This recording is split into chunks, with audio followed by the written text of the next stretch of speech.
Hello there, guys, and welcome back to my channel for yet another Premier League live match preview as Chelsea are to take on Manchester City and hopefully spoil their championship party. Because obviously, Man City, if they do win the game against us tomorrow, can actually win the league. I'm not sure if you boys were about or if it was with someone else, but for some reason I had it in my head because the United-Liverpool game didn't go ahead. Man City can't yet win the league, but obviously that's totally irrelevant. So yeah, Man City could win the league tomorrow if they beat us. Let's hopefully spoil their party. As you can see, I'm joined by my two, I just told them this off air, they're my two favorite faceless people, by Mr. CFCPys and Mr. Con CFC, of course, the links to both of their guys' Twitter is down below. First of all, Pies, how you doing? How you been? Still on the hype of Wednesday or already like come back down to earth a little bit? I'm still really happy, like, whenever I think about it, obviously the result, but I've kind of come back down a little bit now, just like focusing more on tomorrow. But I mean, whenever I talk about Champions League now, I just instantly think to the final and I just get nervous, and it's going to be a long month because it's right at the end of the month and it's like you have to wait all that time. But it's glad that, you know, we haven't got any like international break or anything, and it's right at the end of the season, and, you know, we can focus on these games because we've got Man City and then we've got Arsenal in midweek. Then we've got the FA Cup final, and then we've got Leicester again. So it's like, it's just crazy. The schedule is mad. But yeah, man, I've been good. I'm glad to be back on. Brilliant, absolutely brilliant. The same question to you, really, Con. First of all, how are you doing? And secondly, still on that hype, or, you know, more down to reality again? I'm good, thanks, Laurenz. Thanks for having me, as per usual. No, I'm still on that high. I've watched the highlights like 10 times. I can't lie. I watch it like every day. It's just a surreal thing, you know. You don't get to the Champions League final every year, so I'm still not hype, even though we've got City is next, and I'm scared. Yeah. I think until like an hour before City, I don't think I'm going to come down from this high. Yeah, that's totally fair. I mean, all of us really there. We were watching the highlights over and over again. It's crazy. And it's almost even weirder because, I mean, yes, UEFA have confirmed the final is taking place in Istanbul, but there is still obviously this whole like dark cloud, you know, flying over it, I suppose, of are they going to relocate it like last second? You know, even the people that are considering going, I'm like, well, who knows? They might relocate the whole thing like 10 days, 2 weeks before the thing's meant to happen. So it's a bit of a madness. Actually, to Flyer's question here, will City lift the trophy tomorrow? I doubt it. I think it's usually in your last home game, and I presume they have another one. Yeah, that's what I think. If Conor Pies have a different, I don't know, knowledge or opinion on this, please hit me. But what makes tomorrow's game so interesting is that it's basically the Champions League final dress rehearsal, isn't it? And what makes it so weird is that we will have then played each other 3 times in the space of less than 2 months, really, because the FA Cup semi-final isn't that long ago. Maybe it is just 2 months, right? But it's weird because obviously we won that game. We comfortably won that game. But of course, they rotated a little bit. Not crazy, as some people tried to make it out as if it was completely City's B-side. But Ruben Diaz didn't play. Obviously, Edison didn't play. Who else didn't play? Well, Phil Foden didn't start, I suppose. But aside from that, and Ferran Torres started instead of Mahrez. So, you know, it's a little bit of a mix-up compared to their usual starting 11. But it wasn't a complete B-side, right? There was still a lot of their starters in there. But still, it's weird. It's weird for me to think about. Like I said this to Miz when I was on his channel earlier today. I was like, I don't really know how tomorrow will impact the Champions League final, because I feel like in my head I somehow twisted, so it makes sense that this now means that's why we're going to win the final. But like, if we win again, does that just mean we're better, or does that give Pep an even better idea how to beat us? If we draw tomorrow, okay, we won 1, we drew 1. What's left? Them winning 1. Well, if we lose tomorrow, have they just got a number on us there? I don't know. I don't know. Like, how do you boys feel about it in that sense? Like, before we get into the details of tomorrow's game, like, do you think it has any sort of impact, influence, whether it's in your mind or in the players, what happens tomorrow and then for the Champions League final? What about you, Con? I think it does, especially for the managers of who Pep and Tuchel are. They're 2 real students of the game, and they're totally football. So any sort of sign or any sort of heads up they can get for the final, we'll see. I think it'll be quite a conservative game, to be honest. Bit of a chess match. And I don't like the B-side thing in the FA Cup, because if you look at the team they played, that's not a B-side. Like, they still had Gundogan playing, De Bruyne playing. We was playing Kepa as well. We started Kim Ziyech, who doesn't start every game, you know. So, no, it's just 2 squads that have big squads, I guess, and can rotate. because I don't think there's any player on the pitch who was actually a bad player, you know, besides the keepers. But yeah, I think winning tomorrow against City, like, that gives us a massive confidence boost. It has to, and likewise for them. But I don't think it's whoever wins that game wins the Champions League, you know. But it definitely does give some confidence to morale, 100%. Yeah, I would agree. Pice, what about you? Yeah, I mean, it's going to be very interesting tomorrow because there's a lot of different things you could sort of say about this game. I mean, I know Tuchel said in his press conference that we can expect rotation. So, what does that mean for the front three? Does that mean Ziyech starts? Does that mean Hudson-Odoi will finally get a game? Will Silva drop out? Will Aspi go back into the back three and then Reece James right wing back? What will happen to our midfield pivot as well? Because we've got Arsenal on Wednesday or Tuesday. Which is another short turnaround. I think it's Wednesday. Kovacic still isn't back. So what do we do tomorrow? Like, genuinely, I know I say this all the time, but I genuinely have no idea what the lineup's going to be tomorrow. Like, because in his press conference, he said rotation and he's got to, like, see who's overloaded in terms of, like, work rate and stuff like that. So I don't know. He mentioned data as well. I know he likes to have a look at, like, how much people run and stuff. So, I mean, if you're taking things off that, then I think Havertz and Kante have probably run the most the last few games. I'm pretty sure. So, I don't know, but it's going to be hard. It's going to be a difficult game. But I've got a kind of feeling it might be like Conte, a bit of a chess match, maybe a boring draw or something. Just, I don't know. I want us to win, obviously, but then, if we win twice, are we really going to beat Pep 3 times? Like, that'd be amazing. But Exactly, yeah. Like, people are saying there's no way Pep loses 3 times to Tuchel in like space of a month, and I'm like, well, Tuchel's defined the odds really, so I don't know. But yeah, man. Without doing too much waffling, I'm looking forward to it, but. To be honest with you, I just want to really win Arsenal and Leicester because I think that will pretty much get us top 4 because I don't expect us to lose to Villa. So, just put up a good fight tomorrow and we'll see what happens come, end of the final whistle. 100%. And it's interesting because obviously Tuchel mentioned this in his press conference as well, that the roles are kind of reversed compared to the FA Cup semi-final when we also played after the Champions League tie, but after the quarterfinal. And we played obviously on the Tuesday and they played on the Wednesday. Both of us played away, I suppose, in that case, because we played, at Porto or in Sevilla, but officially at home, but it wasn't at home. And obviously they played away at Dortmund, and then they had the 2 days rest and we had the 3 days. And, as much as we were absolutely brilliant that day, you did feel a little bit that they were tired, although they did rotate quite a bit. So, they didn't necessarily have all those reasons to be tired just physically, but, all of these players still traveled. So, it will be very interesting to see whether that day extra that now they have compared to us will play a big part, whether we'll be the team that looks a bit tired tomorrow. I think it also depends on how much we rotate, but in the last few weeks, whenever we have rotated, it hasn't really stopped us from looking tired. Usually it's like, even if you don't play the traveling, like, kind of load that you get on your body, that the mental load that I'm sure, the tenseness that there is within the whole squad of when you go into a Champions League semi-final and stuff, there will be on the squad that maybe that would take another day to kind of release a little bit more. And obviously the big difference is, yes, we are fighting for top 4, but we are still kind of like just living off that high against Real Madrid. While for Man City, tomorrow could actually be a big day. Obviously, it doesn't really matter. Do they seal the deal tomorrow? Or do they seal it in one of their next games, right? But obviously, we've been in that situation. When you are in a position to win the league, to seal it, you want to get it done as quickly as possible. So, obviously someone said earlier they think there will be a lot of rotation from City side too. I'm not so sure. I'll ask you guys in a second. I'm not so sure because if you're City, if you're Pep, you want to seal the league as quickly as you possibly can. And in my logic, you would start your strongest team. Do you agree with that, Pice, or do you expect them to rotate quite a bit?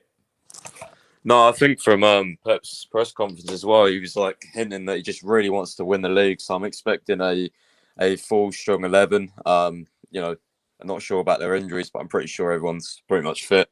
So yeah, I think they'll go fully strong. I think we'll have quite a few, maybe 3-4 changes, maybe. And you know what? The good thing about us is, even though we're tired, we have 2 like game plans on the Tuchel. Obviously, we play the same formation. But, with all this pressing and counter-pressing, we can play a high-intensity game or we can just be completely pragmatic and just, drop off, use less energy and just hit them on the counter. So I reckon it will kind of be like that. I reckon City will have all the ball. We'll just defend, deep, compact, and then just try and hit them on the break. Try and get a win or a draw out of it is what I'm expecting. I'm not expecting us to go full out pressing them, pressing their centre backs. Save that energy for the final. I think that's what we'll do then. But or a bit of a balance of both in the final. But I'm just expecting us just to sit back this game, to be honest, and just try and pick them off. Because I think that worked last time as well. At Wembley, we was just sitting back, and then as soon as we got the ball, we tried to play out wide, use the flanks, and then get at them from there. So, I mean, Pep did say as well, like once he gets the league wrapped up, he can think about the Champions League final and he can, rest players, which I don't know what you guys think, but if they beat us tomorrow, then they have I think it's 2 weeks or 3 weeks into a Champions League final. I mean, Pep could literally just rest his strongest 11, so they're all literally fully fit for the final. And then there's two arguments to that. There's an argument of, well, will they be rusty, because they haven't played for so long if Pep, just rotates until the Champions League final, doesn't play his best team, or will they just go out there and absolutely smash us? Because we have been playing loads of games by the final and then they would have been rested. So I don't know what you guys think about that. That'll be an interesting discussion, maybe. Yeah, exactly. Con, answer the question about Pies already. How do you think, that will play out, I suppose? Regardless, even if they don't win it tomorrow, obviously, if they win it in the next game, I presume City have a midweek game next week too. So it's only 3 days later that they could seal it. Do you think that will have an impact, that they might be so much more rested by the time we get to the final? Probably. I think Pep would rest certain players here and there a bit more often. I don't think he would play weakened sides too often. I think he will still start the likes of your De Bruyne's and Foden's in most games. But it gives them a lot more time to put their focus somewhere else, because winning games in the Prem when they wrap up the title doesn't mean anything anymore, It's just for extra incentive, for, get some extra points or something. So there's nothing really there for them. So their minds will be fully on the final while we're still trying to clinch top 4. Bear in mind, we still got an FA Cup final too. So our minds won't be on the final for quite a while yet compared to City. So it's not just physical readiness, it's mental readiness too. Which I don't think that puts us really much at a disadvantage, because Tuchel and this squad has shown us that on any given day they can turn up and perform, So, yeah. Nah, I hear what you're saying. I definitely. All right, so Pice just put in a private chat that we have here, coming from the Telegraph and Simon Stone. He put in brackets, reliable. Breaking news, Turkey added to the UK red list. Talks on now over having Champions League final in England. Villa Park or Spurs Stadium most likely. Interesting. Obviously, myself and Lewis actually discussed this in a kind of joking way. How funny would it be if we won the Champions League in Spurs Stadium? That we will always have the double with them. Forever. No matter what happens, if we win the Champions League in their stadium, they can never talk again. So I wouldn't be opposed to that, in all honesty. But yeah, I mean, interesting. Thank you, Pice, for sharing that. I suppose we'll have to wait and see what happens in that aspect. I'm sure maybe more info will come out as we go along here. Just quickly, as you guys, or some of you guys might know already, I am this month sponsored by OneFootball. So I might just quickly play a little clip. Basically, just download the OneFootball app with the link down in the description, guys.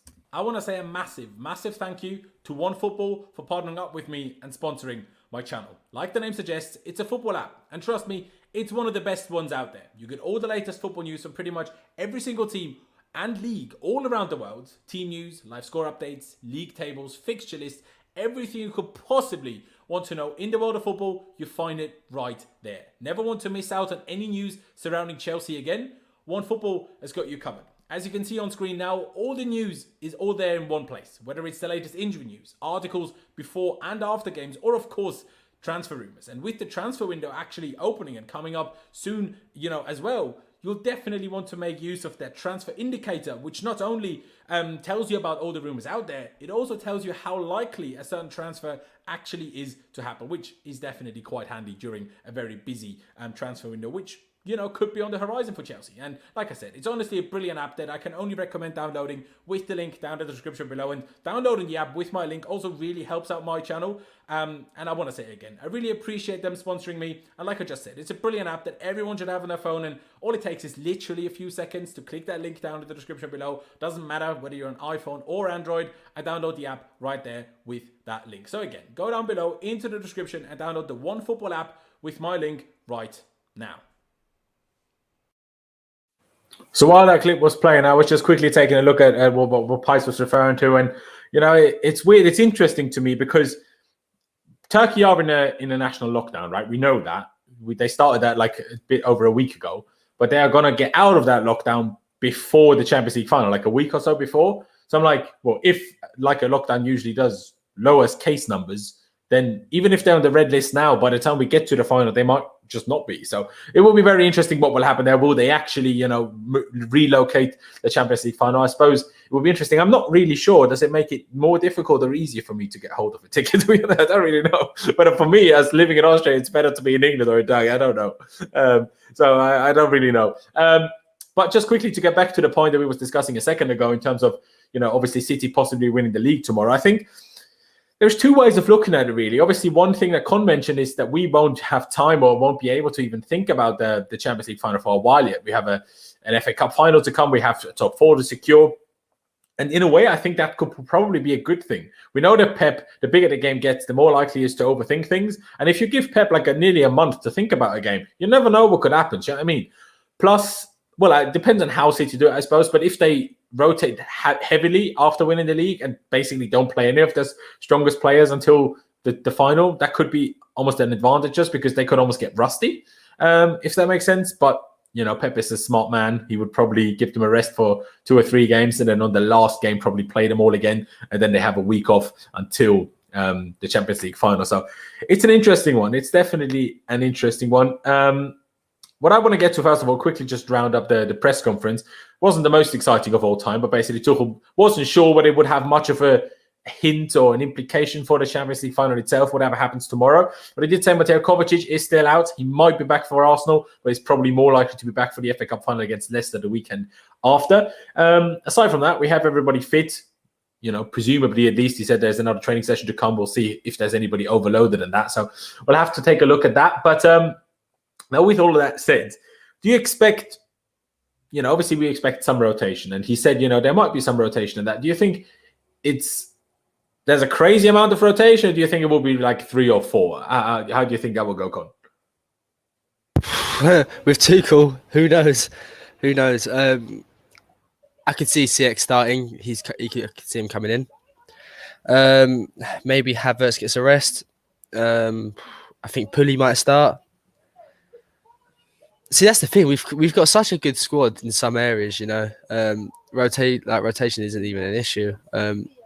Probably can see Sumo coming in. That probably makes sense, wouldn't it? Reece James probably coming in. So yeah, I think we'll rotate a little bit. I'm just a bit worried about the 2 in midfield because how much they've been playing lately. Do you play Gilmour in a game like that? I don't know if Tuchel will trust him for that, to be honest. So unless we might see Mount in a pivot, I don't know. But then the same, at this point, because at least Kante and Jorginho had the Fulham game off. Mount played that too. So we're getting to a point where you're thinking, when's Mount going to get his rest? Because we want to beat Arsenal, we'll want to win the FA Cup final, we'll want to beat Leicester because it's a big game in terms of top 4. So the earliest time you can really rest Mount is if we have top 4 secured by the time we play Villa. So maybe tomorrow is a game to give Mount a bit of a rest. I don't know. It's a tough one because, like you said, the big questions are maybe left wing back. Does Aspi play again? Yes or no? And the midfield too, I suppose. I guess in the other positions, even if we rotate heavily, it shouldn't have a drastic impact. But like I put in the title and in the thumbnail, I think the 2 players that really have a point to prove are Pulisic and Hakim Ziyech, because obviously neither of them were, presumably, in Pulisic's case, we know, in Ziyech's case, we're presuming very unhappy about not starting. Well, Ziyech didn't start either of the Champions League semi-finals, and Pulisic didn't start the second leg after being the match winner, I suppose, for our end in the first leg. And I actually quickly want to get both of your thoughts on Pulisic's comments post-game. Did you make anything of that? For me, it was... I've said this before, so I will keep it short. For me, it was just I understand that you feel this way. I even want you to feel this way. but I don't want you to say this publicly. Not after we qualify for the Champions League final. That's it. But I don't want to make it a big deal. Sorry, Lawrence. What were the comments? I didn't see him. It's one of those where he gave an interview to, I think it was ESPN. No, someone told me it was British media. I don't know. But he was basically asked, so first, all happy and all brilliant and we're all amazing. And then he was asked, like, you must have been frustrated when you didn't start, but then you obviously impacted the game when you came on. And he was like, yeah, I was very frustrated. And, I have to keep proving myself again and again and again and again. But I just keep to, I look to God and he helps me get through things. And what initially I saw was the quote, and the quote was put everywhere, especially by ESPN. And that made it look a lot worse than I saw the actual video, and it wasn't as bad, but I still have the belief he didn't need to say it. His comments were taken out of context, Lubin, but I did also see the interview, and not completely out of context. Yes, they didn't sound as bad as the quotes did, but I still feel like you didn't need to say that. But I also, like I said, I really want to give him more than the benefit of the doubt, really, because I'm like, I wouldn't be surprised at all if he knew after the interview itself, I was like, maybe I shouldn't have said that. But I don't know. Pies, did you hear about it? Did you see the interview? Yeah, I watched it. To be honest, I was kind of happy that he was annoyed, because if people were happy about being left out in the semi-final of Champions League, then I'd be a bit worried. And obviously, I can understand his frustration, because he literally scored the away goal at Real Madrid, and he didn't start in the return leg, and he's been playing really well. So when Tuchel told him about that, I can get why he's pissed, 100%. And he did look pissed, by the way, in the interview. He didn't look happy. But, squad rotation, squad depth, you never know what Tuchel's going to put out. It is what it is. I'm sure he's going to start tomorrow. I think he's one of the nailed ones for tomorrow, because he didn't really play much. He came on, so he didn't start. So I'm guessing he'll start this one. Yeah, exactly. So, I mean, to be honest, I didn't really have a problem with it, because, if you were him, you'd be annoyed as well. Let's be honest. I would be, but I wouldn't say it in an interview. Yeah, I don't know. But everyone's not media trained, are they? Like, I don't know. But the captain of the American national team is. I mean, to be honest with you, I just think everyone kind of like overreacted to it. I don't know. I agree. No, I agree with that. No, you make a very good point. Like, I think he has a point, though, Laurenz. Though he does have to keep proving himself more than anyone else in this team. Like, how many times has he been benched and he's come and proved himself at Chelsea? And then he didn't deserve. We won fairs, so I'm not going to complain Tuchel there, but he didn't deserve to be benched. He really didn't. And if he wants to voice that afterwards, Tuchel should hear it, because he had no reason not to start him.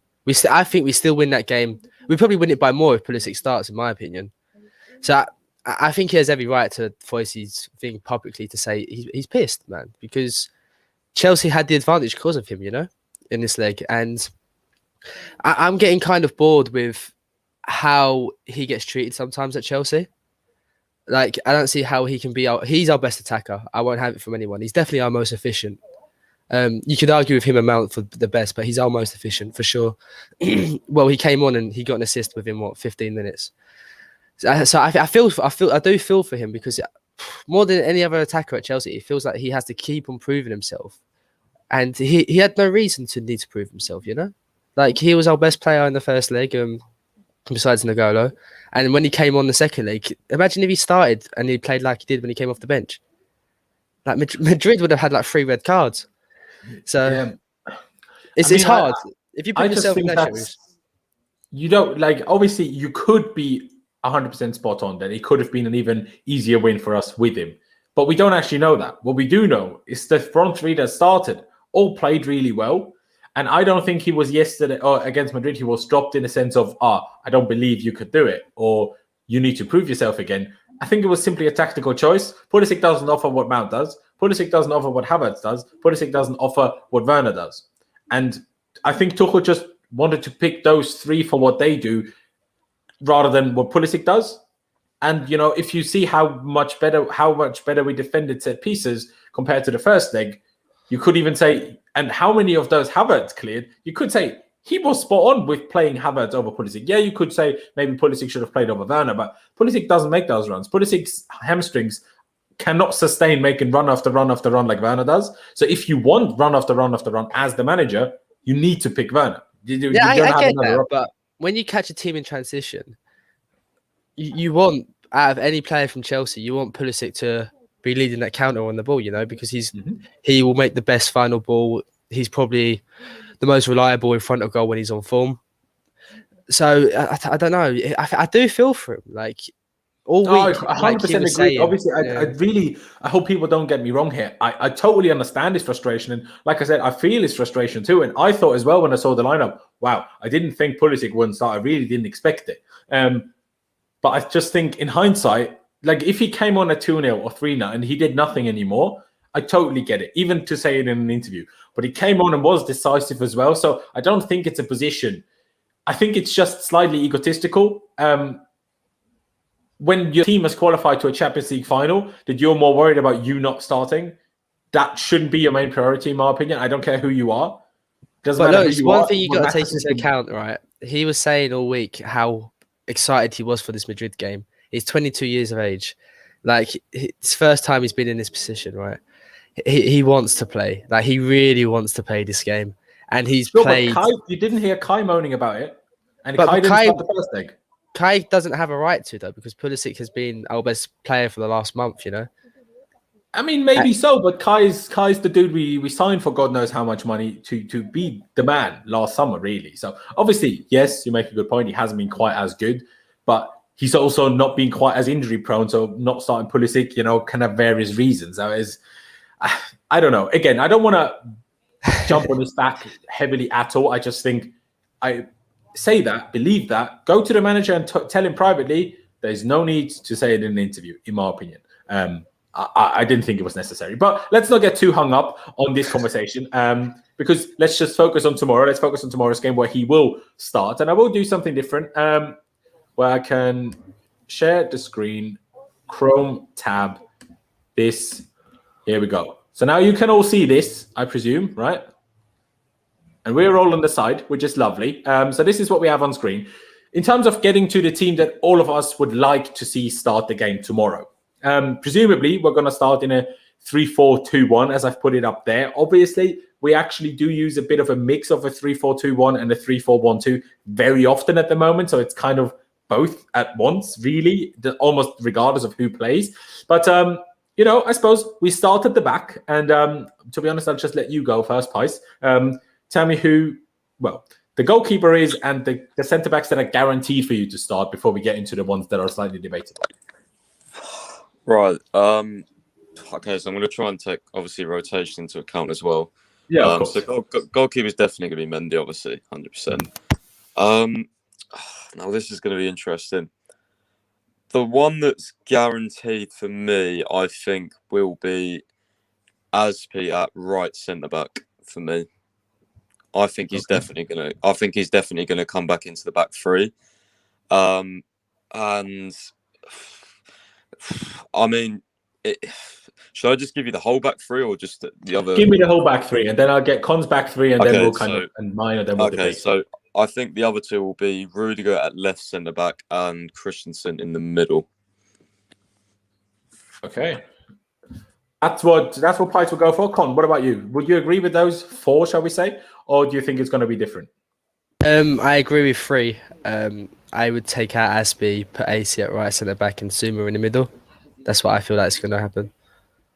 It's a tough one, really, because what's difficult to it's something for me at least. Maybe it's not even the same for you, but for me, it's sometimes difficult to kind of differentiate between what do I think will happen and what do I want to happen. Because for the back three, I don't really have a significant preference. If I'm being totally honest with you, it's only about like resting players, but I don't know anyone here as well as Tuchel who needs a rest. So can I really have an opinion on this? I don't know. But my logic would be Aspi looked shattered again at Madrid. This right wing back spot, you can't play that too often anymore these days.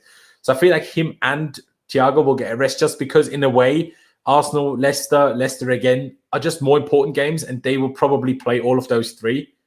Hence why I would probably tend to agree with Connor and play Zuma here and Aspi there and don't play Christensen or don't play Azpilicueta or Thiago Silva. What do you say about that, Pys? Do you just think that's too much or?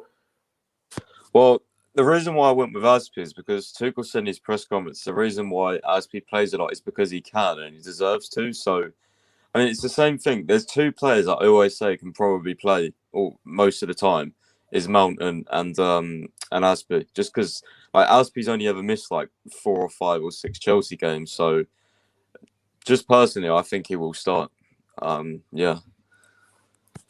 I mean, he might well do. He might well do. I think I'd pick this because, although at the same time, obviously, I know it's better to have at least one of Thiago and Aspi in there for the experience and everything.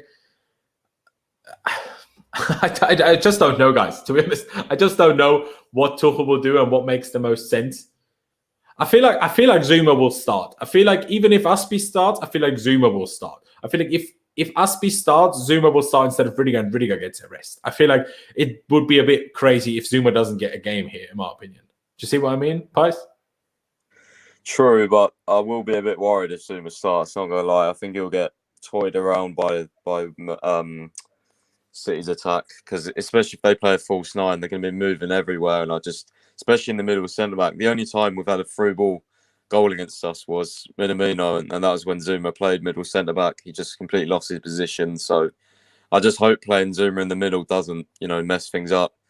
Also you got to take into account he really doesn't fit the system in terms of ball playing. So I don't know, man. To be honest, like maybe you put Rudiger in the middle and put Zuma out to left centre back instead.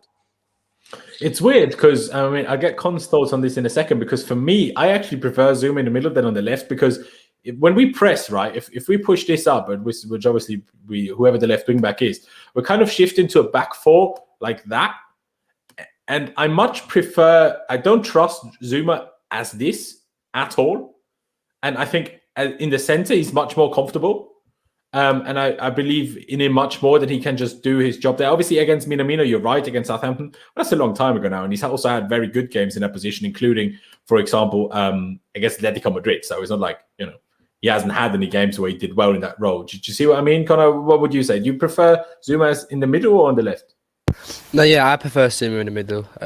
Rudiger on that left side, he's brilliant. And the left and right side centre-backs, I feel, need to be that bit better on the ball. And I think AC and Rudiger are that. And we see how much Rudiger pushes up, because one of the centre-backs sometimes sort of goes into the midfield line and attack. Mm-hmm. And I don't want that to be Zuma. I really don't want that to be Zuma. Zuma in the middle, he'll have Jorginho or whoever it is dropping for him. He'll have the left and right sided centre-back shown for him. So it'd make his job on the ball a lot easier. And I don't think Rudiger's ever not played left side centre-back under Tuchel, so I really find it unlikely that he'd go in the middle. That's true, yeah. No, Rudiger hasn't played in the middle so far. That's why the way Pys put it, obviously, with Christensen in the middle, which makes sense. Like, it's just about, does Zuma start or not? I think this is probably the most likely, but only just, I think. But I do believe that Zuma will start. So if Aspi does start, I think it's going to be this taking names out is more complicated than you think. I tell you. I think this is the second most likely for Rudiger to get a rest. Who knows also how his face is? Obviously, he played with the mask, but he might still be in pain. So, I don't know. I don't know what we should put down here at the moment, to be honest. Can you guys agree on one? And then I just put on one. What do you think is the best one to pick?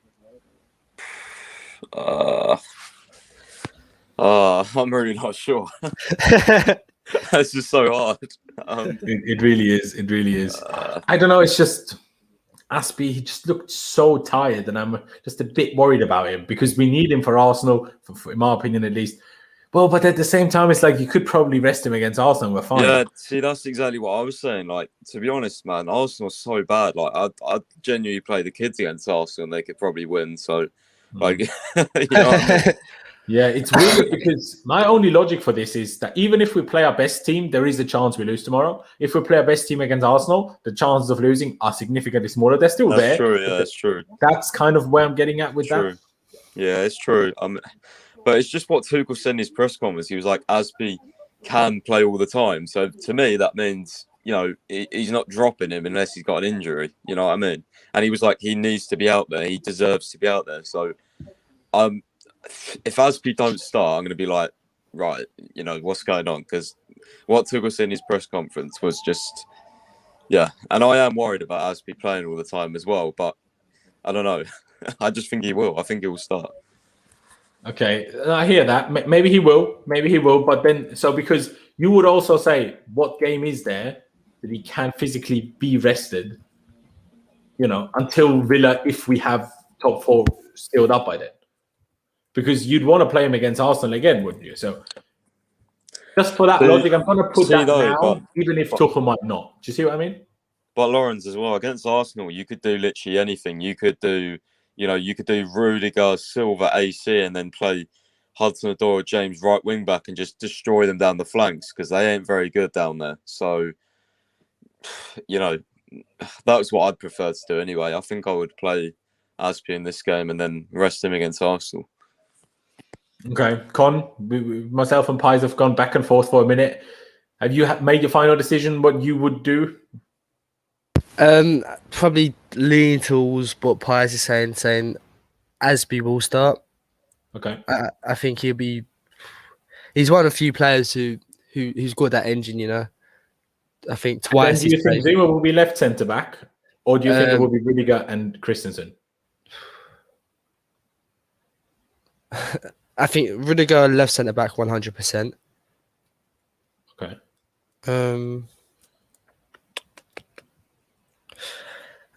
Yeah, I'll go with Zuma in the middle. He has to play a game, surely. Why would we rest Christensen though? Christensen already didn't play. What? Fulham? Yeah, I just can't see Zuma not playing again. That's my issue. I don't think AC really needs the rest, but it would surprise me if Zuma doesn't feature at all. To be honest, that's why I think left centre back. I just don't see him playing at left centre back though. That's the problem. When was the last game he has? Because he has not too long ago. Let me check. Didn't he play left centre against Fulham? I swear. Let me go back. Let me just check on this, just out of interest. And Pies, because we've agreed on Aspie, who would your two other ones then be? I know you don't like Zuma there, but in terms of rest, does that influence it or just nah for you? I mean, to be honest with you, against Fulham, Zuma was left centre back with Thiago in the middle and Christensen on the left. I'm going to go for Aspie, Zuma, and Rudiger then, I think. All right. Fair dues. You both said that. That's what we kind of gone for. I suppose next we go to the right wing back, where it's probably not much of a discussion. I presume we all agree it's going to be Reece James, right? Yeah. Probably, yeah. Probably. And would you pick Reece James too? Because Pies, I can hear a little bit of hesitation maybe with Hudson-Odoi in mind there.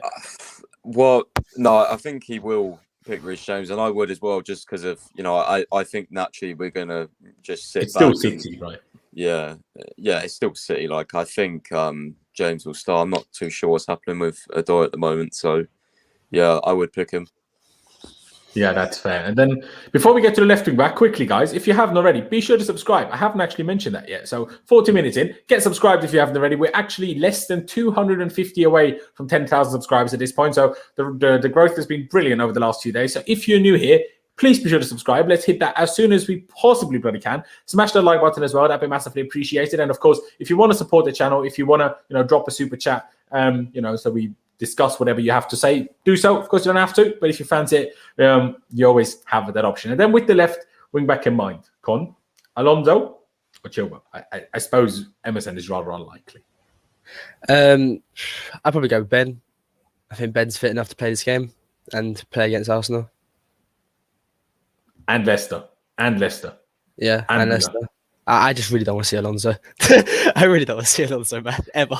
I completely agree. It's just I'm scared for these guys because I'm like, I could not handle them missing the Champions League final. Chilwell missing the Champions League final because we refused to give him a rest in any of these last few games. Yeah, that's true. And he is. We've seen him get injured, haven't we, at this stage of the season last year. Oh, gosh. I don't want to say Alonso, man. But you might be right there. It's just because the other games are so... Like, if we win tomorrow, it's all calm because then we can rest players against Villa at least. Yeah, no, that's because true. I think if we win tomorrow, we have top four secure before we play Villa. No, I think you're right there. I just don't want to see Alonso versus Mahrez, man. I don't want to see that. 100% agree. What about you? Chile? Before we get back to you, Con. I think Alonso will start. I think. Would you start Alonso too? Or would you go Chile? Logic into it. To be honest with you, I rate Emerson more than Alonso, but I don't think he'll ever start. So no, I think I think I will start Alonso. I don't want to, by the way, but I think just putting logic into it. You know, Chilwell, can he start City, Arsenal, Leicester? Maybe, but is it realistic for me? I don't know, man. I think that might be one where Tuchel's saying, workload. So yeah, I think Alonso. Workload one, and then also the league game against Leicester is so important. The midweek after the FA Cup final, because we got Leicester twice in 3 days. We play the FA Cup final. That's what I'm saying, Laurenz. Like, even if we lose this game, as long as we beat Arsenal, Leicester, and Villa, we've got top 4. Like, there's no doubt about it. And I'm dead sure we will beat all 3 of them. Not we can. I think we will beat all 3 of them. So, tomorrow's a big game, yes, because even if we get a point, that's massive, because it's going to be rotated side and it's going to be a point towards top 4. So, and if we win, I'm just going to be over the moon and like what's going on, because I just don't think we'll win with a rotated side. But I just think if there's a game where it could be less important, it might be this one, just because we have got those winnable home games, in my opinion, that we have to win. And the good thing is, Leicester at home is actually with at least 10,000 fans. That is a strong positive. Exactly. But I would agree. Connor, I get you on again in just a second. I would agree. I think it's just in this weird way, tomorrow is less important than the next 3 league games. So if we're gonna rest someone at some point, it probably has to be tomorrow, even though it sounds stupendous against City. But also almost like Ali in the comments put earlier. Maybe you don't want to play like you're going to play in the Champions League final. Maybe you don't mind being a bit off it tomorrow and then kind of, I don't know, even psychologically surprising them on the final day. I don't know. What do you think, Con? Yeah, that would make sense. But Pep knows everything there is to know about Chelsea. Like, I'm convinced of that. Well, he didn't know in the semi-final team, or at least he couldn't handle it. I just think people know how we're going to play it. It's just when you play it, it's a different story, Like you can have all these plans to what to do, but when you come against this back 5 and they defend and we break as quickly as you do, like it's really hard to prepare against. What do you do? Sit off? Or so I think we're just really, like Tuchel said, nobody wants to play against us right now. We're just awkward like that. Back to the Alonso thing, like you two are right. It's probably going to be Alonso, so I'm going to probably drink half a bottle of JD before the game. Fair enough. Let me just reply quickly in the chat here, because people are talking about that Dortmund have confirmed that Haaland will be staying. I'm like, yeah, they might want Haaland to be staying, but they said that about Aubameyang, they said that about Lewandowski, they said that about Dembele, they said that about everybody that leaves. So, Dortmund saying someone's staying means absolutely F all. I mean, I know it came true for Sancho last year, but that wasn't because Dortmund were playing hardball. That was because Manchester United are bottle jobs. That's that. But yeah, I think that's the most logical, at least. Would I do it? Probably. Do I actually want to see Alonso play? Obviously not. But we get to the midfield too, which is obviously another interesting one. Kante and Jorginho, of course, were rested against Fulham. So they got... Jorginho didn't even come on, and Kante played like 20 minutes, right? So they should be... Jorginho is fine. I think Jorginho starts tomorrow. I think Jorginho probably starts all of the games until Kovacic is back, because Jorginho played so many games in a row before that, got a full rest against Fulham. I think he'll probably be fine to start again. So do we all agree that we just put Jorginho and it's just about who plays next to him? Yeah, I agree. Yeah, I think so, yeah. Mm-hmm. Fair dude. So I'm just going to put him on the left now. It obviously somewhat depends on who plays next to him, which of the side he plays. But what about what it says here, player 6? Do you think Kante starts again? Do we think it's Billy? Do we think Mason drops further back? I think Mount will play in the pivot. I think Mount too. I think Mount will play. I can't see Kante starting again. Just because... Poor Mason, honestly. Poor Mason. Yeah. For him. But, he might need to do a job in there. I always did consider, obviously, Reece James playing there because he played there for Wigan, but I don't think that's in Tuchel's plans. So, I don't know. Christensen as well plays DM for Denmark. So, there's people that can do this, but I just think because he's played Mount there before, I think he'll trust him more than Billy as well in a big game. So, Yeah, I can only see Mount playing. Like, I'll be shocked if Jorginho and Kante start again. Really will. Yeah, I agree. I doubt it's Kante. I think it's just between Billy and Mount, because I think the question in Tuchel's head probably is the same as we're asking ourselves right now as well. Does Mount need the rest more than we need Mount on the pitch? That's really the question. How do you see it, Con? Is it going to be Mount? Is it going to be Billy? Is it going to be Kante? I wouldn't be surprised if it was N'Golo, but I think it will be Mount. I think that makes the most sense. Mount needs a rest. We know that, but this guy's an engine. Like, didn't he play something like 60-something games last season for us? He probably did. The one thing Mount has a little bit over Jorginho and Kante is because he usually plays in a front three. At least he every now and again gets taken off after 70 minutes, or sometimes at least gets a little bit of load taken off him. So that's one of the reasons why maybe he can sustain it a bit more than the others. And obviously, Jorginho is not quick enough to get injured on his muscles, right? So that helps. Or thin enough. That's always, I'm not sure if you know this, but Thomas Müller always says the reason he's never injured is because he doesn't have any muscles to get injured from. So, it's a little bit similar with Jorginho. But I'm glad. I think this is probably the most likely, and probably a good position as well. Like if Mount has a disciplined game and a disciplined day, I think he can do that role next to Jorginho very well. I think when we don't have Jorginho, Mount with someone else is when it becomes more of a problem. I think Mount can do a job, not as good as Kante, obviously, but can do the job of Kovacic and Kante to some extent. Do you know what I mean? Yeah, no, I agree. Good. And then we get to the front three. We're going to discuss it, but I'm just going to put it out there for me. For me, player number 9 is Pulisic, and player number 10 is Hakim Ziyech. Like I said, I think they both have a point to prove. Neither of them started the second leg against Real Madrid. And, for rotation, let's see who gets the rest out of the other ones. But I'm very certain that these two are set to start the game, no matter what, if that makes sense. Pys, do you agree? Yeah, my front three was going to be Pulisic, Ziyech, and Werner up top because of City's space in behind, and also the fact that Ziyech and Werner have been, linking up quite well. They linked up in the cup game as well. So I think Ziyech. Let me interrupt you quickly. I watched the press conference. I didn't hear Tuchel say that about Jorginho. Did either of you? No. I didn't watch it, to be fair. I only saw a few quotes. Yeah, no, Flyers, I'm sorry, I didn't hear it. Maybe explain what exactly you meant, but I don't know. Sorry, I interrupted you, Pys. Keep going. Yeah, no, I think just same front two as you had on the wings, and then Werner up top, space in behind, try and hit him on the counter. That guy agrees there as well. Jesters, yeah, I agree. Just do that front three. I think give Kai a rest, play him against Arsenal. I think that'll be really, really good. And I think this game does suit Werner, especially on the counters. If we're going to sit deep, saw it already against City how well that works. And Ziyech will be important for this as well. If he can get his passing right, if he's on his game, then for sure we can unlock some spaces and try and get at them.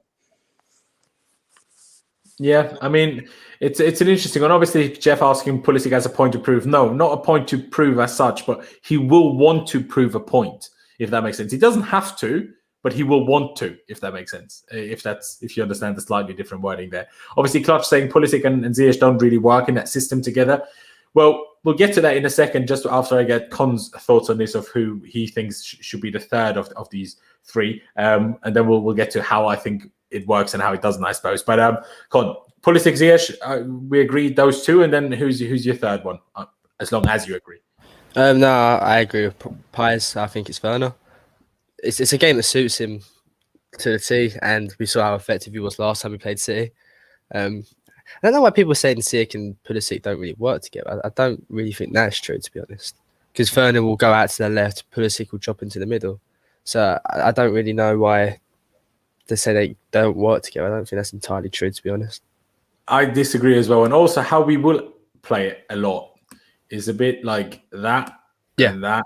Well, a little bit, I suppose, like that maybe. And then he drops kind of like there. That's kind of what we'll do, because Pulisic will drop because he's the ball carrier here. And God knows how many times already this season we've seen Werner make that run and then literally just square it to Ziyech and he should score. And he hasn't scored as much as he should, arguably. So I think it works brilliantly well, and I think Mount can just do the Kovacic Kante role here. Jorginho does what he does, right, and then Pulisic just carries the ball and then either feeds Werner or Ziyech or goes in a dribble, right? Do we agree with that? Or No, yeah, no, I think what you did there's exactly spot on. Like Jorginho and Mount will feed it into Pulisic. Well, Jorginho will feed it into Mount or Pulisic. They'll try to set off Werner and he'll try to tee up Ziyech. Pys, what about you? Yeah, I mean, I just saw you moving Mount about there, and you had him drop quite deep, which would be good. But I don't know if Mount has got that tactical discipline, because last time he played in the pivot with Gilmore, he was playing pretty much as one of the front three. So, but we already had this disagreement. I still don't think he was meant to play in the pivot that game. Yeah, I think we changed the shape. Sure. I don't know if he does. If he does start in the pivot tomorrow, we'll soon find out, because if Jorginho is on his own, then obviously Mount just doesn't really understand. But saying that, he plays it for England and he literally just sits deep with Rice, so it's like I don't know what's going on. So Mount doesn't seem like the guy that doesn't listen to instructions, if you ask me. No, but I also think he just naturally wants to go forward, does he? It's like he's got more of an attacker instinct now than under Lampard. But it's also playing so high up. It was Fulham, right? So I think naturally against City things will be a tad different. Hopefully, you'd like to think so. You would. You would certainly like to think so, because otherwise we're in deep trouble. And when I look at this and when I see this front three, I'm like, as long as these lot don't give City more than one goal, if we play this lot, we can win the game, no matter who plays here. I agree. Picey as well? So I'm kind of like more pessimistic. That's why we love you, Pice. That's why we love you. I just don't see us winning tomorrow. I just hope they prove me wrong, though. But I just really don't see us winning. I think it'll be a draw or we'll lose. Oh, it could definitely be a draw. We could definitely lose. I'm just saying we can win. I'm not even saying I'm expecting us to win. We'll get to the score predictions in a bit. But yeah, for me, it's just if those three do what they are meant to do, I think that we can certainly do things. Obviously, let's see how City try to, because you know how we beat them with exactly what I just tried to show on the screen here. We beat them with exactly that, essentially. I mean, we did it 3 times. Well, no, twice. Once was offside, and then Ziyech obviously had the sitter off the Chilwell over the top ball. So they've seen that before. Let's see if we can, if they find a way to counteract that and not let that happen. I suppose that's going to be the interesting thing. So enough of that. Let's take this off the screen. I hope all of you guys enjoyed that, a little bit more, not just talking, but showing things on screen to make it a bit more visually slightly appealing, I suppose. Shout out to Miz, because I was literally just tuning into his preview and he was doing this and I was like, so go shout. So shout out Miz, subscribe to him and check out obviously what we did, the kind of the Tuchel, just the Tuchel talk that we had earlier today, if you haven't seen it yet. That nutmeg on Kroos, yes, just quickly highlighting great things that Kai Havertz does. And 250 away, like YouTube says, 250 away, under 250 away from 10,000 subscribers. So, ladies and gentlemen, if you're watching this right now, go down below, subscribe if you haven't already. It would honestly mean the world to me. If we get there, the sooner the better, obviously. Smash the like button as well if you haven't already. Use the super chat function if you fancy that. And what did I see here? What's the prediction for the City lineup? Well, I don't bloody know. It's difficult enough to predict our lineup. I'm meant to predict 2. So I don't know, honestly. Laurenz, just in the topic of I was meant to say when we was talking about Jorginho, did you see that he's likely to get a new contract? Yes, I'm a big fan. I love that. I really, really do. Oh, just brilliant. I mean, the people that hate on him in the mud, mate. All the people that hate on him. I think it's brilliant. I think it's absolutely brilliant. Obviously, I think he has 2 years left on the contract now, right? So I think part of the idea is also we extend the contract. He probably stays for another year or 2, but then we still can sell him for money. While if he just stays for a year or 2 without extending the contract, he leaves for free. So I think that's the whole plan. I think that doesn't mean he will now stay for another 4 years. But I think that the thought is, okay, we extend his contract, then we can still sell him in 2 years for money. Do we agree? Yeah. Well, if Tuchel's here for 4 years and Jorginho's here for 4 years as well, so maybe so. I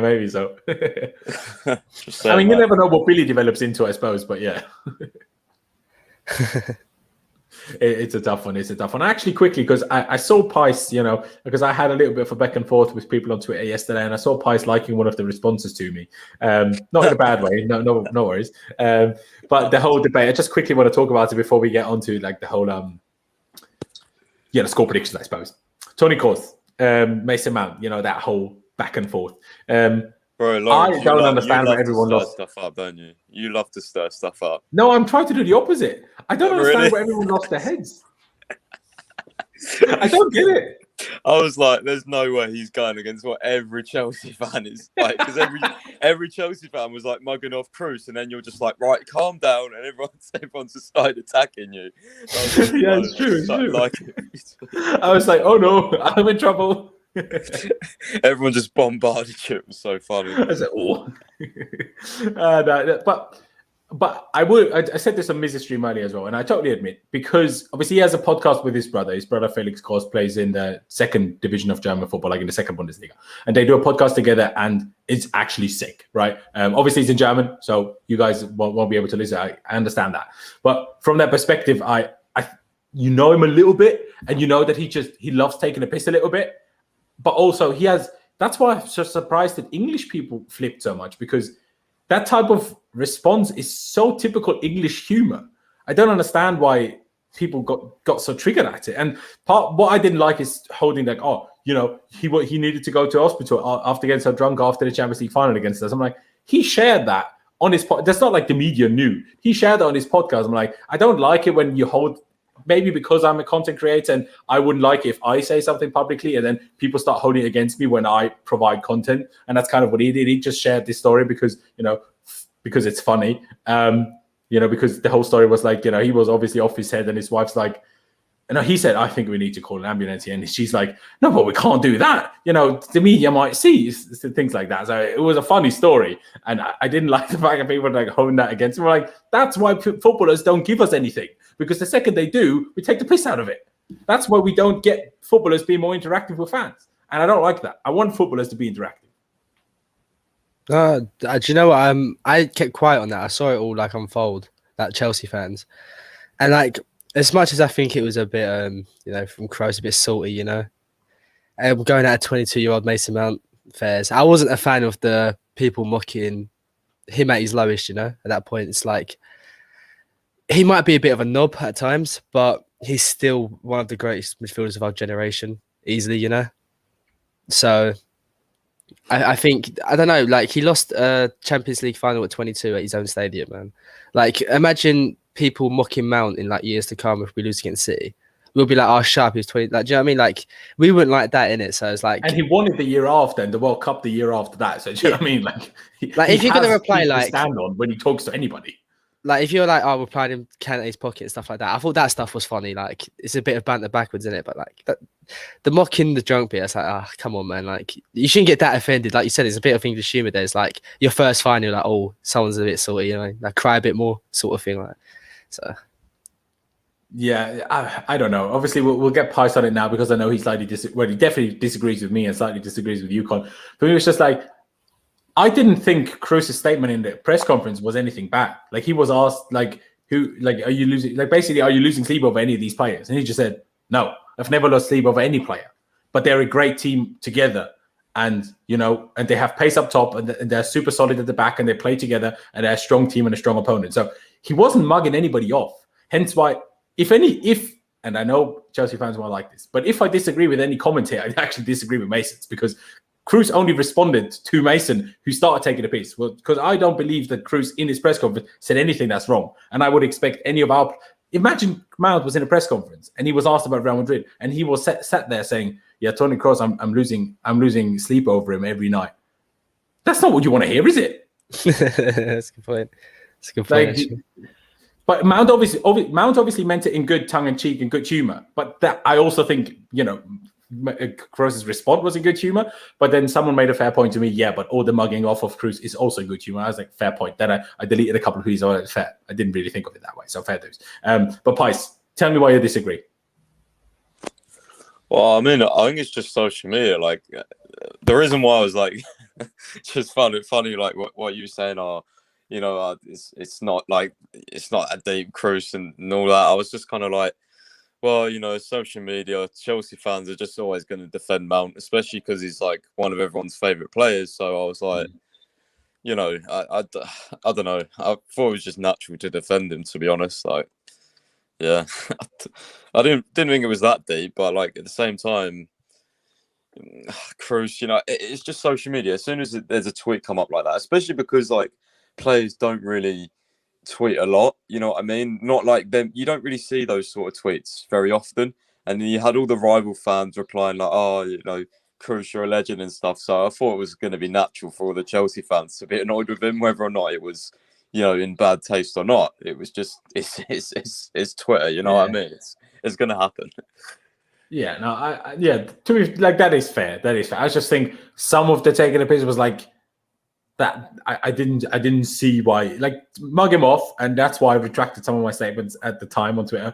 But I was like, some of the statements I still feel like there's no need for that. The weird thing, what initially triggered me, which had nothing to do with CFC Daily, but I saw somebody else who every day I see tweets up and down my timeline of that guy, and I love it.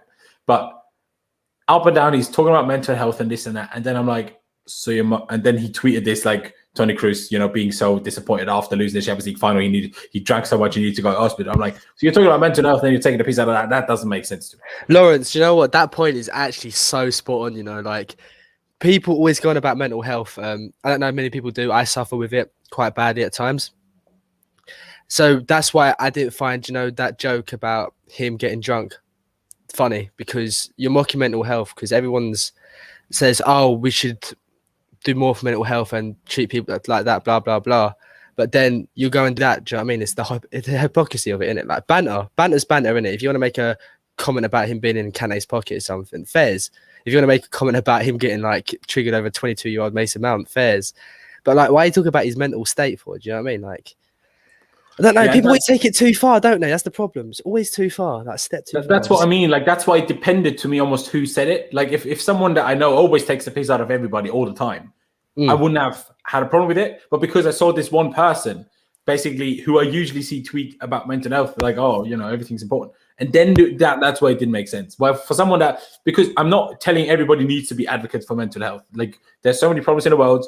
Everybody has their own problems. I'm not telling everybody you need to on social media tell everybody to take, to take care of everybody else's problem, basically. So you don't need to do anything on social media, except not being a prick and a racist and all of that stuff, right? Obviously. But when you do it, I don't think you then can kind of go back on yourself and take the piss out of someone for something that you keep going on about you don't like. Do you know what I mean? Yeah, it's just the hypocrisy. That's just Twitter, isn't it? I think Pys will know exactly what we're like talking about here. Is like, we've been on Twitter for quite a while, right? And you just see the hypocrisy of it. No, it's funny at times. You just see people say this, then they'll say that, and it's a mad place, bro. It's not for the faint-hearted. I say that. That's saying that much. I'll check on that clutch tweet. If you have anything to add, Pys, on what we just said, please do share. I'm just seeing what CFC Daily actually tweeted here.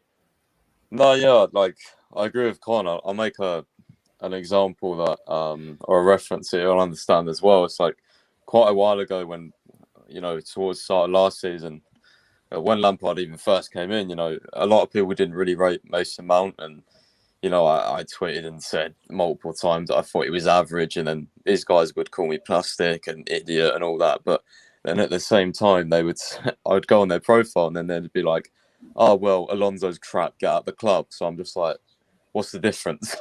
Yeah, exactly. I'm not even going that far, but you're going further on another player. So it's just all, hypocrisies. Yeah, it's mad. It's mad on social media. Yeah, hypocrisy, it's a big thing. Although personally, and maybe people will call me a hypocrite now, I feel like calling someone crap is not insulting. So when people say, oh, don't give players abuse, if I say Alonso's crap, that's not, for me, abusing him. Oh, no, 100% I'm just saying you're agree, but at the same time, but those people who call Alonso crap, they say that, we were plastic for not supporting Mount. It's like, but then you're still technically slandering one of our players as well that's not Mount. It's just because you have favourites, you know what I mean? It's weird. 100%. Just quickly for Clutch's comment here, CFC Daily tweeted, Juventus, Barcelona and Real Madrid face disciplinary action from UEFA due to the Super League from @Rob Harris. Rob Harris, just to clarify to people, works for, where does he work for? AP, what is that? The Associated Press is who he works for. No Premier League clubs banned from UEFA competition, and that part comes from the Telegraph. So, what you think of that? What you believe of that? Up to you. Very good, very good. And the last thing I want to discuss before we get to player ratings, because I saw it today by Christian Falke, obviously the Bayern Munich or German journalist, talking about that Thomas Tuchel has Mohamed Salah alongside Erling Haaland and Romelu Lukaku on his shortlist for transfer targets this summer. And I don't even want to, but no, let's take a second if we have it. Would you want Salah at Chelsea, Con? I wouldn't say no. I don't think anyone could say no to Salah, but it wouldn't really make sense considering we got Werner, right? Very similar players in that sort of sense. Like, yeah, just on a foot, I suppose. Yeah, yeah. If we was going to get a winger, I think Sancho makes a bit more sense than Salah would, just because him and Werner are fairly similar. If you just look at their play styles and how they play, so it's not what it makes sense to me. I don't think it's really that true, to be honest with you. But I'm here for the crazy rumors, bro. I'm always here for the crazy rumors. Yeah, no, I agree. Pice, what about you? What would you well, first of all, do you believe at all? And then secondly, would you even want him? I don't believe the rumour at all, nor do I think Liverpool would ever sell back to Chelsea, nor do I ever think Chelsea would go out and spend 100+ million on a player we sold. It's like it's literally like Declan Rice, and people can argue that for Lukaku, but I don't know. I still feel like there's a bit more of an emotional connection with Lukaku than Rice and what's his name, Salah.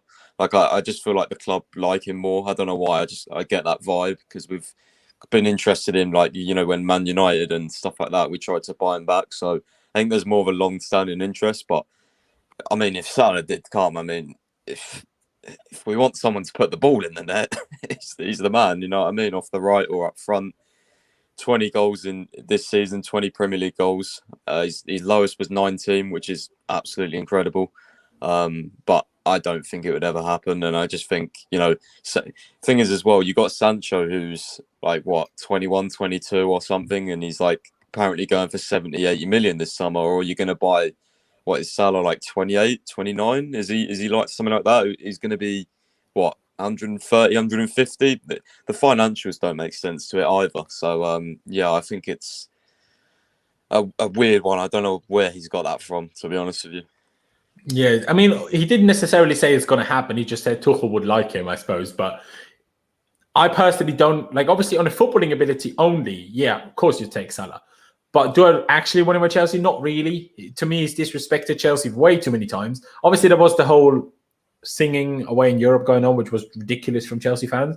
But also before that, I was also like shit going on, like in terms of certain statements that Salah made. And, after he scored that one goal and then obviously he kneeled on the floor and kind of like apologized. And people were like, oh, he's apologizing because he scored against Chelsea. And he's like, no, I don't care about scoring against Chelsea. And he only about something that happened in Egypt. I was like, that's cool. But, don't need to be disrespectful like that. And I don't really want Liverpool legends at Chelsea because, especially if they're not as good, that would just bring ridicule. So I don't fancy that. But I don't think he's a good fit though. Like, we all look at Werner, he's a high output player, isn't he? Like, he needs loads of chances to score. No, but I'm saying, but with Salah, it'd be kind of the same story. Like, he'll probably score more than Werner, 100%. But there will be a lot of misses too, and we don't create tons. So it's not really one that makes sense, is it? Like, I don't know where that's come from, to be honest. Like, he's full playing career mode or something. I don't know. It's weird, isn't it? And then just let me get to Jester's comment here. We will have 5% of our European winnings withheld for a year. So basically what Rob Harris continued with his statement saying 9 of the 12 Super League clubs have formally renounced their breakaway to UEFA and will now have 5% of the European competition revenue withheld for one season. The 3 remaining teams face disciplinary action from UEFA, Juventus, Barcelona, and Madrid. Them 3 still haven't officially, renounced their, intention of creating a European Super League. So I suppose it makes sense that those 3 will face problems and the other 9 will not, I suppose. And 5% of the European competition revenue, fair enough. Like, you make a mistake. Make a quick point on UEFA, bro. Sorry. I don't want to divert the subject too much, but I think it really is disgusting how UEFA get a lot more money than the Premier League overall, right? And the clubs in that competition see a lot less money than the Premier League clubs do. A Wolves will get more money from the Premier League than a Porto will get from the Champions League. I don't think that's right. Do the UEFA get more money than the Premier League? I think it's like 3.5 billion, something like that, per year. Well, there you go.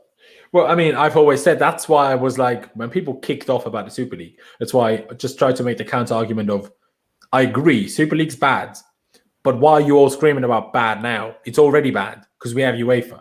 That was my only argument. I didn't say don't have a go at Super League, but I was saying also have a go at UEFA because what they're doing and their proposal for the 2024, or not even proposal, their decision of how to revamp the Champions League or the whole UEFA competitions from 2024, it's ridiculous. It's stupid. It's dumb and it's crazy. And it's equally as crazy and stupid and dumb as the Champions League, as the Super League, aside from obviously being closed off and you're guaranteed to be in there. Yeah, I mean, I think it's fair enough. Like I said, if you make a mistake, you make a mistake. You have to pay for it a bit. 5% of the earnings will be okay, but it will be a bit of a I don't know, an annoyance, I suppose, to those clubs and fair dues. Like you mess up, you have to pay the consequences, but not any ridiculous consequences like banned from the Champions League and banned from the Premier League and all this kind of crap. For me, Pys, would you agree, or would you think even the 5% is over the top or whatever?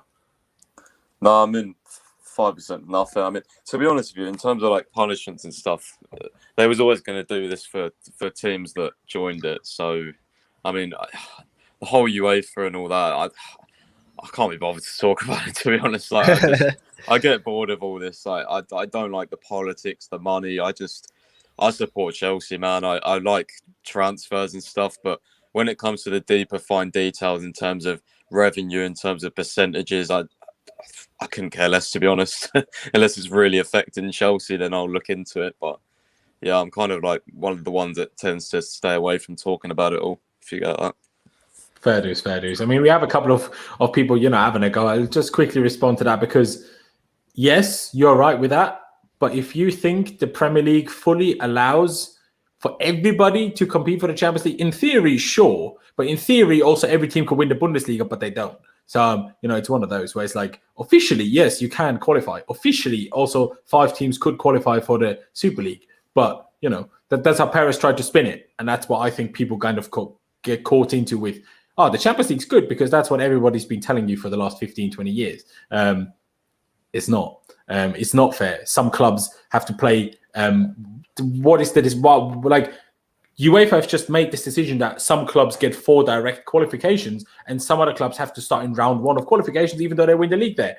Who decided that that's how it's fair? Why you, Marks, or other people have the right to decide that's a fair way to do it, but the other way isn't a fair way to do it. Like, if we're going to talk about how it should be totally fair, then every league's champion should be directly qualified. Not if you win, I don't know, the league in Cyprus, you have to play 4 qualifying rounds before you ever get to the group stages. Do you know what I mean?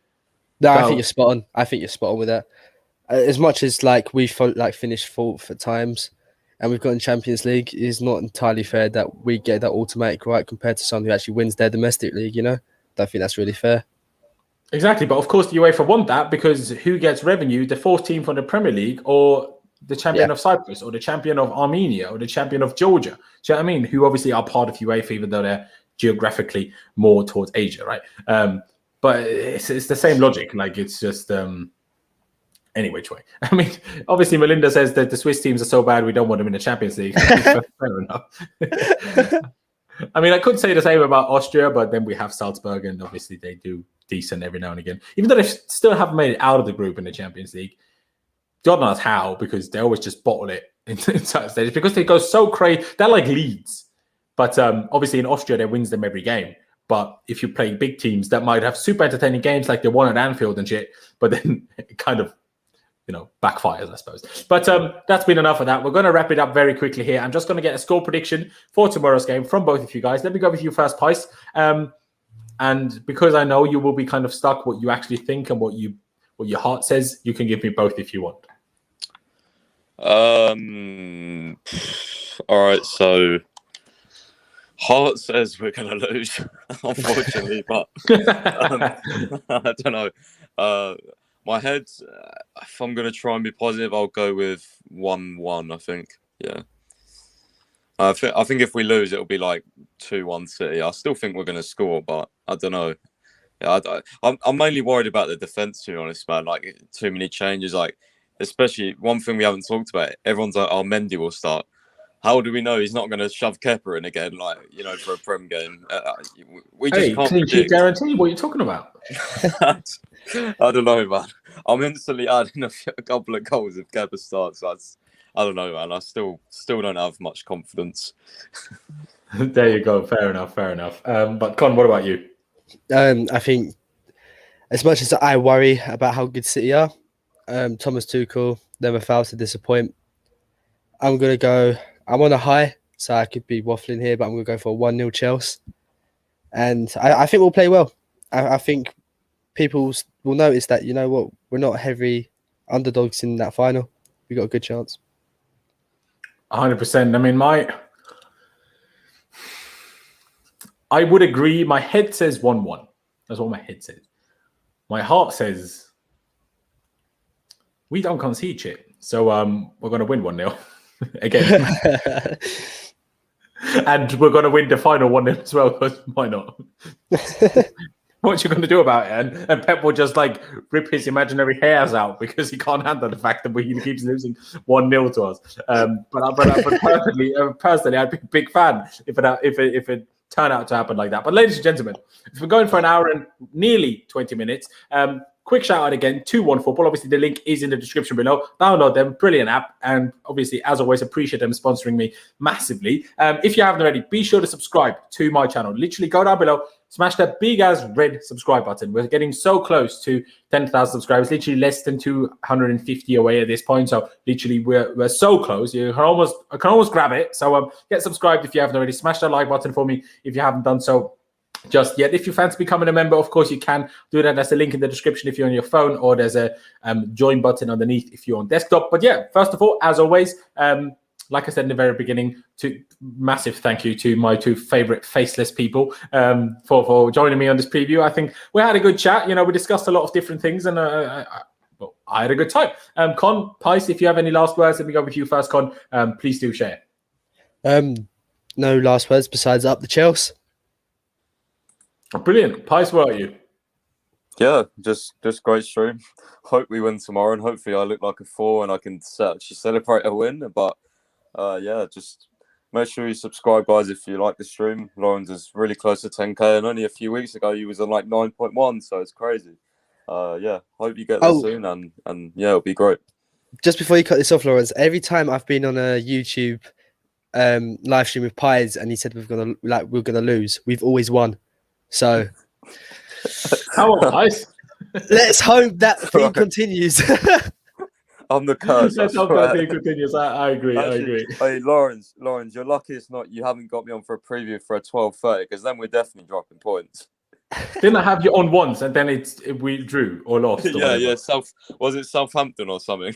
I think so. Yeah. I was like, we're not winning this game. It's 12:30, and you was like, "There's no way we're not winning." And I was like, "Trust me, we're not winning. It's a curse."